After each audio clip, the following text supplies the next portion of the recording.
Olhando assim dá medo. Um punhado de rochedos pontiagudos forma este arquipélago no meio do Atlântico, a 1000 quilômetros do continente.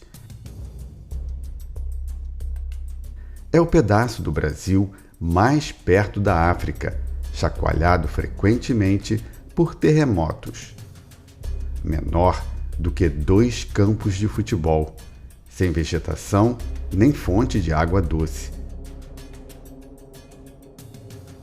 Mas brasileiros moram aqui desde 1998, dividindo o parco espaço com caranguejos e aves.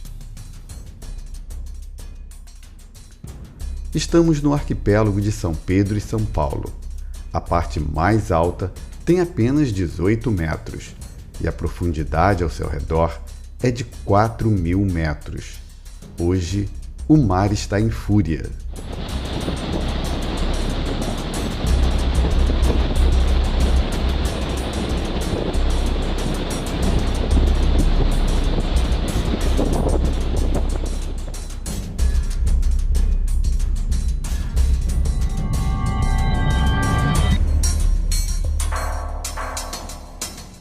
Vou explicar aqui por que o Brasil se esforça tanto para manter gente morando em um lugar tão inóspito. Esta é a única ilha oceânica no mundo formada pelo manto terrestre, uma das entranhas mais profundas da Terra. Vou apresentar ainda um italiano que, perdido, com fome e sede, só sobreviveu ao ser visto à deriva próximo aos rochedos, coincidentemente, após um estranho sonho. O que eu fico pensando é o que é que um cara como Darwin teve lá, o que é que ele pensou quando viu um negócio daquele?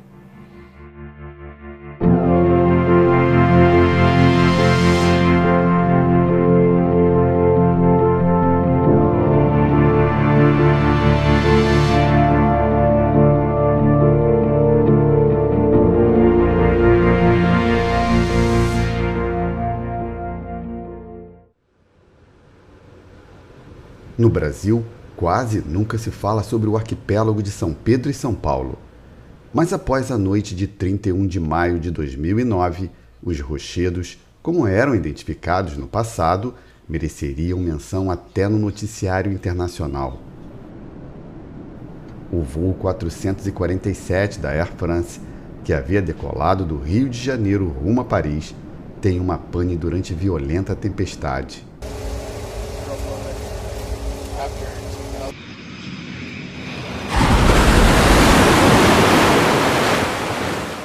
O Airbus A330-203 cai com 228 pessoas a bordo nas águas profundas do Atlântico, a aproximadamente 300 quilômetros do arquipélago.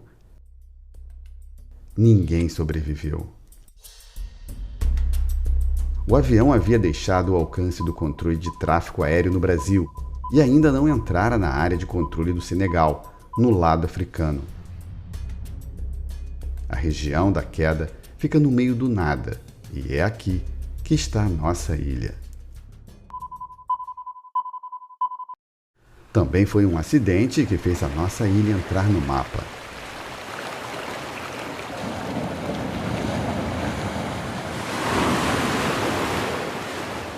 A descoberta aqui dessa região, ela está relacionada com um naufrágio que ocorreu aqui nos idos de 1511. A nau São Pedro, navegando por essas áreas, ela balroou uma das pedras e acabou naufragando. Então daí o nome São Pedro. O nome São Paulo, você pode encontrar 2 explicações ao São Paulo. Uma explicação estaria no navio que veio fazer o socorro de São Pedro. Teria sido a nau São Paulo. Uma outra explicação para o nome de São Pedro e São Paulo em relação à formação geológica. São Pedro e São Paulo está localizado exatamente em cima de uma fratura, uma falha chamada Falha de São Paulo. O arquipélago de São Pedro e São Paulo está a exatos 988,9 quilômetros da nossa costa e é o ponto do Brasil mais perto da África, a aproximadamente 1.820 quilômetros das praias de Guiné-Bissau.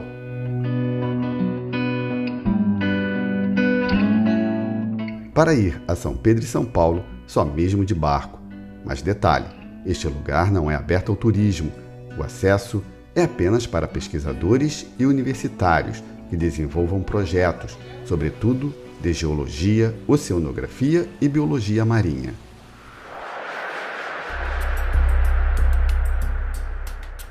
O embarque acontece em Natal, no Rio Grande do Norte, em navio da Marinha ou em pequenos barcos pesqueiros, contratados para baratear os custos.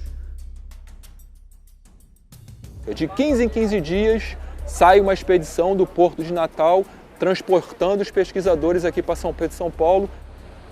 Uma embarcação chega com um grupo, rende o que está aqui, e aquele daqui regressa para o continente, aquela nova embarcação vai permanecer aqui com esse novo grupo. E assim a gente mantém o arquipélago habitado continuamente. O arquipélago pertence a Pernambuco, mas está sob controle do programa Arquipélago de São Pedro e São Paulo, que reúne representantes de vários órgãos federais. Foi criado pela Comissão Interministerial para os Recursos do Mar, cujo coordenador é o comandante da Marinha. E esporadicamente nós programamos essas comissões em que aplicamos navios maiores, navios da Marinha, em que trazemos uma série de técnicos. Então, nessas ocasiões, nós fazemos a manutenção da parte elétrica, das edificações, de estruturas instaladas em São Pedro e São Paulo. A maior parte das viagens são em barcos pesqueiros como este.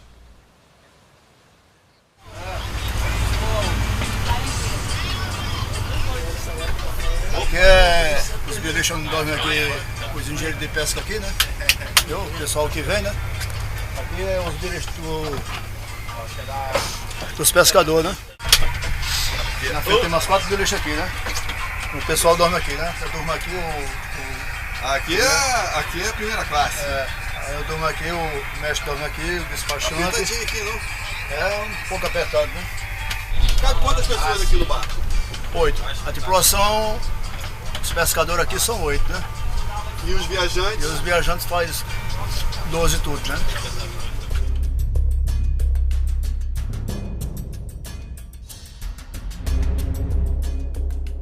Em minha viagem em setembro de 2016, dei sorte.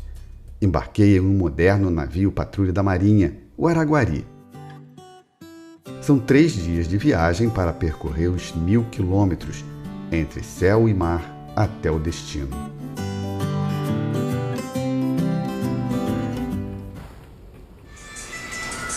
Cão de guarda, bom dia. Eventos programados para hoje. Das 9 às 10, exercício de abordagem. Das 14 às 15 horas, exercícios de posse de voo. Cardápio do dia. Café da manhã, CLPM, pera. Almoço, bife à milanesa, salada, arroz e feijão. Sobremesa, gelatina. Jantar, arroz, frango ensopado com batatas e sopa. Sobremesa, melão. Ceia, munguzá. Pensamento do dia. Se você quiser mudar o mundo, mude enquanto é solteiro, porque depois de casado, você não vai conseguir mudar nem o canal da televisão. Autor, Maru de Casado.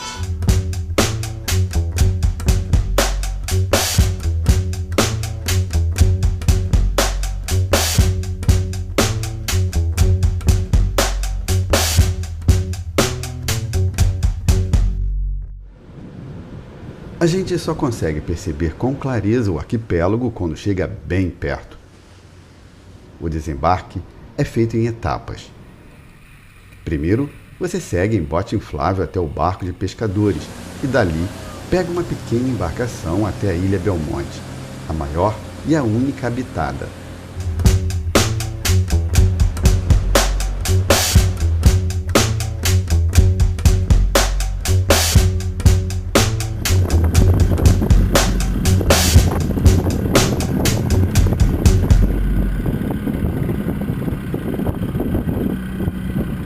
Você sobe essa pequena escada e enfim pisa, digamos assim, em pedra firme.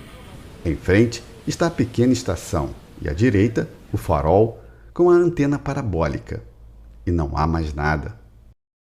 Essa ilha aqui, ela tem cerca de 120 metros vamos dizer, de lado e 90 de profundidade. 90 metros de profundidade. Então você vê que é um lugar extremamente pequeno. Agora, as outras ilhas são mais inóspitas, mais difíceis da gente chegar. Mas isso não quer dizer que não haja o que fazer. Essa ilha é singular, ela é um laboratório natural.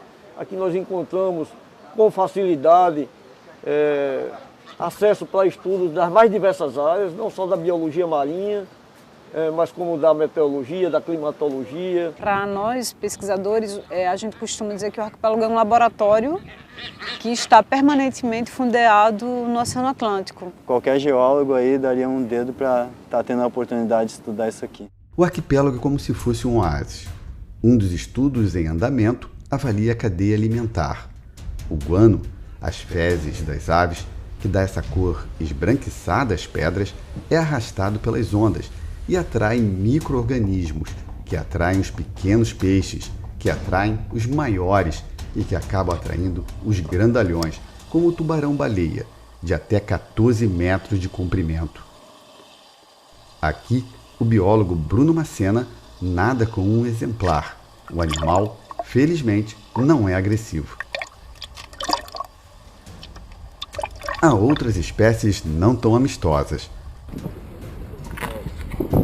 Nessa região aqui tem muito tubarão, você já viu muito tubarão ou não? Tem. Tem muito, tem vezes que a gente não consegue nem contar ao redor do barco lá. Você sabe qual é a espécie? É lombo preto e o martelo. O martelo ataca, né? Ele é meio agressivo também, mas até agora aqui nunca teve algum ataque não. No arquipélago, há mais com o que se preocupar: terremotos. Eu já tive a oportunidade de sentir terremotos tanto embaixo d'água quanto aqui na ilha, né? A penúltima vez que a gente esteve aqui, a gente está fazendo umas imagens subaquáticas e a gente sentiu. E foi quase 5 pontos na escala. Os tremores aqui raramente atingem uma pontuação mais alta na escala Richter. São bem amenos, assim, mas sim, tem registros assim, de tremores consideráveis. Já foram localizados um total de 362 eventos sísmicos com magnitudes variando de 1 a 6,2, este maior, ocorrido no início desse ano. Neste mergulho, na enseada, percebemos o acentuado declive rumo às profundezas do Atlântico. Os rochedos são o topo de uma cadeia de montanhas submersas. A região aqui ela está sujeita a terremotos frequentes. São Pedro de São Paulo ele aflorou exatamente sobre a falha de São Paulo. É uma falha que percorre todo o Oceano Atlântico. E São Pedro de São Paulo ele se ergue de uma profundidade abissal, cerca de 4.000 metros de profundidade, exatamente sobre essa falha. Então é uma região que treme com muita frequência. Então, se a gente entende bem aquela região do ponto de vista do que está ocorrendo em termos de terremotos, a gente tem muito mais informação sobre os detalhes de como está sendo a abertura entre as duas placas tectônicas, entre a placa sul-americana, que o Brasil está dentro dela, e a placa africana. Não é à toa que estes rochedos chamaram a atenção de Charles Darwin durante a viagem no Beagle. Em 16 de fevereiro de 1832, o naturalista inglês desembarcou na ilha Belmont e constatou que a formação era diferente da de ilhas vulcânicas. Mais tarde, se descobriria que ao tocar no solo desta ilha, estamos tocando nas profundezas da Terra. Essa ilha ela tem uma característica muito interessante, que é a única ilha oceânica composta pelo manto. Na maioria das outras ilhas assim, e cordilheiras é a partir do núcleo ou mesmo da crosta terrestre. O manto é quando você caracteriza a Terra em diversas camadas, você tem uma camada um pouco mais superficial, que é a crosta. Regiões oceânicas, a crosta tem apenas 10 até 15, no máximo 17 quilômetros. A partir disso existe uma transição, outro tipo de rocha, são rochas mantélicas. É nessas rochas, basicamente, no qual as placas tectônicas repousam. Ela tem essa característica única que é o sonho de qualquer geólogo é estar aqui, é ter amostras dessa rocha que é o periodotito serpentinizado. Se este lugar é tão estranho, tão adverso, por que mantê-lo ocupado? Há cerca de 160 milhões de anos, o processo de abertura entre os dois continentes se iniciou. Entre esses dois continentes, você forma lugares com potencial, que a gente chama de potencial petrolífero e de mineração também, muito alto. Para ter direito a esta riqueza, o Brasil precisou agir rápido. Que São Pedro de São Paulo, na verdade, ele veio a efetivamente despertar o interesse quando da promulgação da Convenção das Nações Unidas sobre o Direito do Mar. Essa convenção que estabelece que as ilhas que não se prestam à habitabilidade não têm direito a essa zona econômica exclusiva. Em 25 de junho de 1998, inaugura-se a primeira estação científica no arquipélago. Garantindo a habitabilidade de São Pedro de São Paulo, essa ocupação contínua permite ao país legitimar uma área de zona econômica exclusiva ao redor desse arquipélago. Essa área equivale a aproximadamente 450 mil quilômetros quadrados. É um círculo com um raio de 200 milhas náuticas. Nós assim ampliamos essa nossa Amazônia Azul, que já é tão grande e que esconde um patrimônio gigantesco. Mas a primeira estação duraria pouco. No ano seguinte à inauguração, grandes ondas destroem parcialmente a sede. Em 2006, barreiras de proteção são instaladas.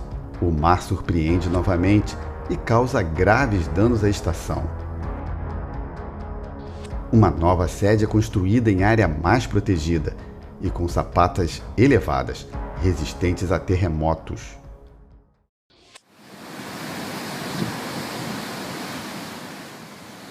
O mar em fúria volta a assustar em 29 de maio de 2014.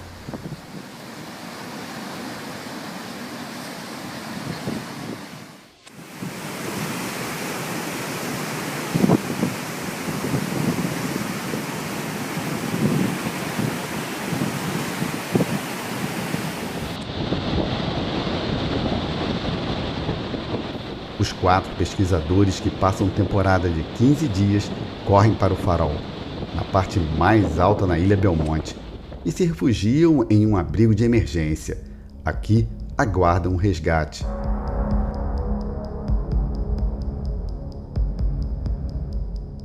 Em cima nós temos um abrigo, um shelter, onde nos casos mais extremos aqui no arquipélago, quando acontecem situações inesperadas, o pessoal que está aqui fica lá nós temos água, ração para a sobrevivência durante 5 dias.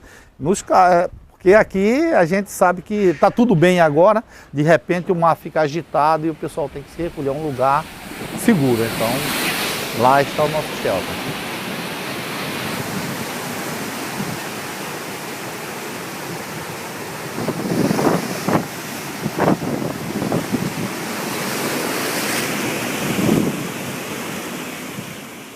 Um terceiro projeto promete deixar, enfim, os pesquisadores mais seguros. Uma vez que essa nova estação, a pretensão é de instalá-la a uma altura de cerca de 3 metros em relação ao solo. Assim nós vamos trazer mais segurança no que se refere ao impacto das ondas, o incômodo com as ondas. Ele vai praticamente deixar de existir para o pesquisador, mas em função principalmente dos tremores frequentes nessa região, a necessidade de chegar a um dimensionamento de estrutura que seja compatível com essa realidade.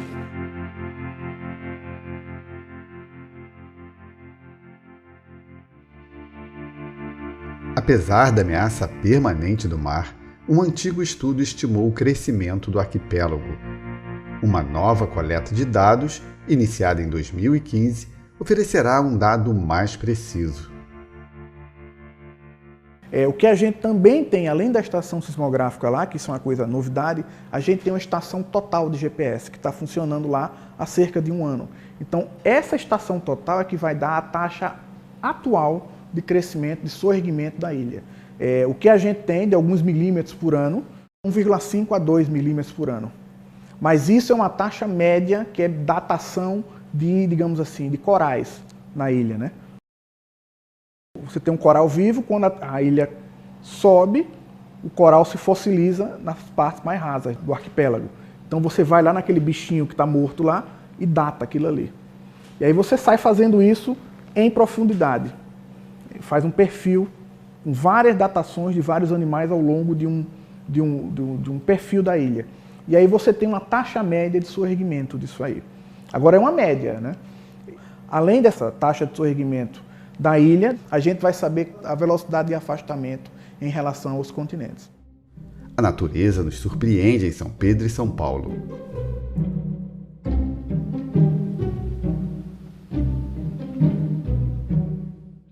Se você acha que a vida é dura para os pesquisadores, é porque desconhece o perrengue dos atobás.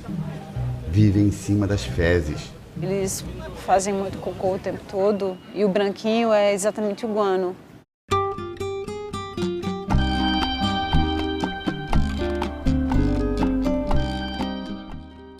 Tem de tudo: invasão de domicílio, adultério, bigamia, infanticídio, briga entre vizinhos, abandono de incapaz. Eles são meio desengonçados, eles não conseguem pousar exatamente no local certo, no local do ninho deles. Quando isso acontece, como aconteceu agora há pouco, eles acabam brigando, eles são extremamente territorialistas e são agressivos. Não é fácil andar por aqui, é muita pedra e tem que ter cuidado com os atobás, porque eles ficam pelo caminho. O pessoal aqui anda com um cabo de vassoura para eles picarem o cabo de vassoura e livrarem a perna. A principal ilha, a Belmonte, é dividida entre os casais que ocupam a parte mais nobre entre a estação e o farol. Os solteiros ficam na região mais plana e baixa, sujeita às ondas.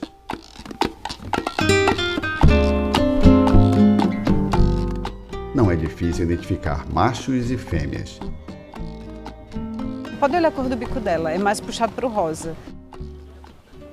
E esse outro que está ali, ó, tem o bico mais puxado para um amarelo esverdeado. É o macho. A cor do bico é a cor da patinha.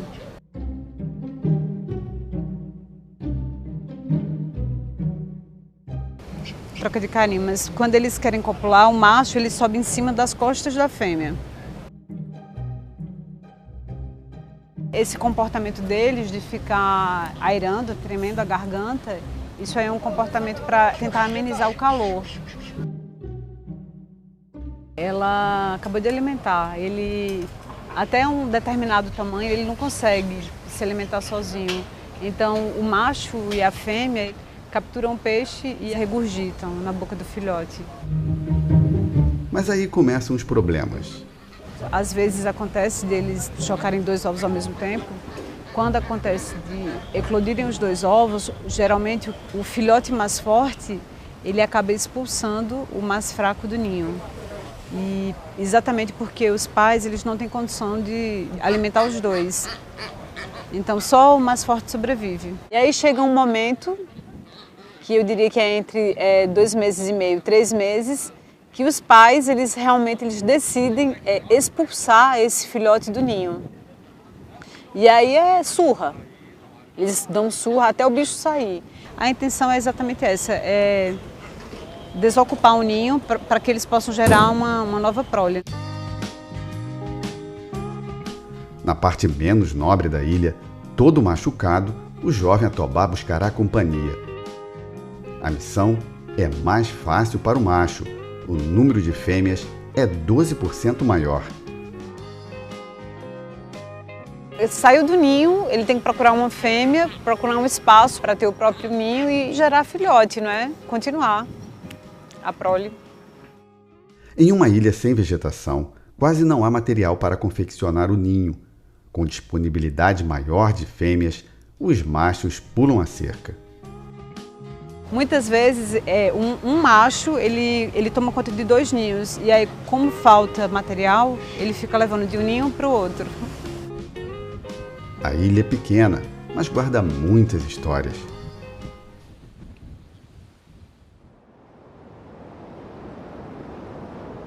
A morte está próxima para o italiano Alex Bellini.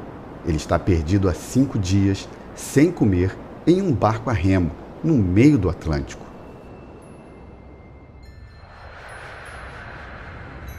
Aos 28 anos, parece ser o fim da aventura. Atravessar sozinho o Atlântico, em um pequeno barco. Bellini havia partido da Itália rumo a Fortaleza, no Ceará, mas 2 grandes ondas viraram a embarcação em momentos distintos e o fizeram perder a maior parte da comida e dos equipamentos. Mas há um fio de esperança. Bellini ainda tem um telefone via satélite. É por onde recebe orientações de sua equipe na Itália sobre um arquipélago brasileiro naquela região. Mas o território nem sequer constava nas cartas náuticas de Bellini. E pior, a ondulação do mar escondia o baixo relevo das ilhotas. O italiano não vai achar nada. Só um milagre o salvará.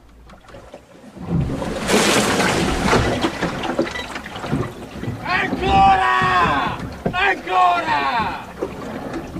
Che non basta, sai? Non basta! A sorte está com Bellini. No barco que dá apoio às pesquisas no arquipélago de São Pedro e São Paulo, um pescador percebe algo alaranjado flutuando no horizonte, no imenso mar azul. É o barco à deriva com o italiano exausto e faminto.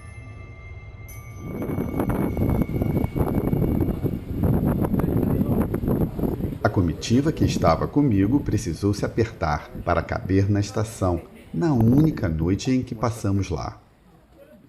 Fiquei com a beliche de cima, em frente à janela. Graças a isso, pude fazer esta imagem ainda na cama no amanhecer de 24 de setembro de 2016. O sol aparece e se torna abrasador nos primeiros momentos do dia, na única ilha oceânica brasileira acima da linha do Equador. Às 6 horas, fui para o farol fazer imagens gerais.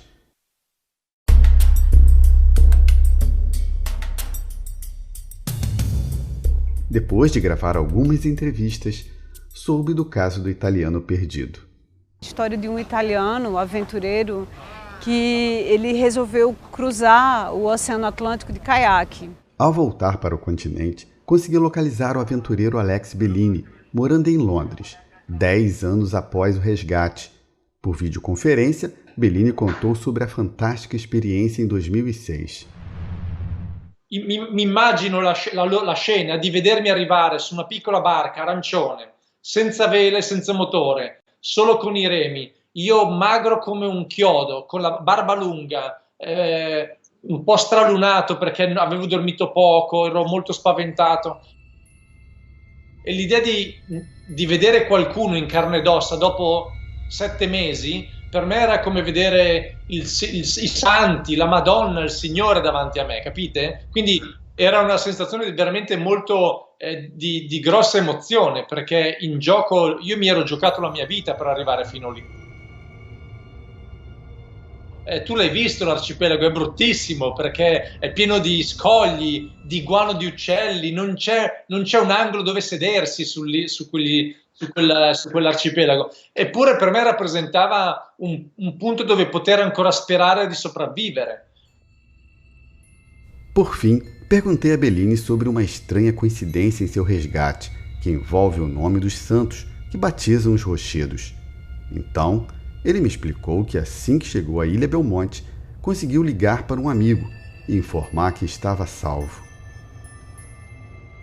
Mentre io contattavo il mio amico in Valtellina, raccontai a lui di essere arrivato a San Pedro e San Paolo e lui in quel momento gli si gelò il sangue nelle vene perché mi disse: Alex, non ci crederai, ma mia mamma, quindi la mamma del mio amico, qualche giorno fa ti ha sognato che eri appeso al campanile della chiesa della nostra parrocchia di Aprica, e la chiesa di Aprica è intitolata a San Pietro e San Paolo, quindi i santi protettori di Aprica, del mio paese dove sono nato, sono San Pietro e Paolo. È veramente abbastanza misteriosa, un po', è una bella coincidenza, era effettivamente quello che stavo facendo, quindi mi ero aggrappato alla speranza di raggiungere San Pietro e San Paolo per sopravvivere alla scarsità di cibo.